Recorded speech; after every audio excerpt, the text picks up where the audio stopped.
Ja mogu samo u ime grada Beograda da se zahvalim ljudima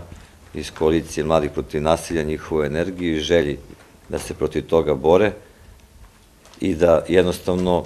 i grad će se uključiti u njihove projekte koliko oni to žele i smatraju da je potrebno, jer ne treba to da bude akcija nijednog političara, nijednog gradonačelnika, nikoga, treba bude akcija svih građana ovoga grada. Mi ćemo pomoći na način koji se zajedno govorimo i koji vi budete rekli da od nas očekujete, da bi svi zajedno napravili ovaj grad bolje. Džabe svi mostovi, džabe sva obdaništa, nove škole, bulevari, železnica, jednog dana metro, ako mi imamo grad u kome vi kad idete na ulicu treba da razmišljate da li su neki ljudi pod dejstvom alkohola ili ne,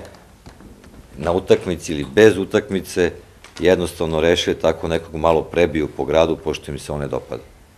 Mi sa tim moramo da se borimo, poslednji slučaj je bio u Boru s ovim dečakom od 15 godina, realno moramo da te ljude smestimo u zatvor, da se takve stvari ni u gradu Beogradu, ni drugim gradovima u Srbiji ne bi više dešavali.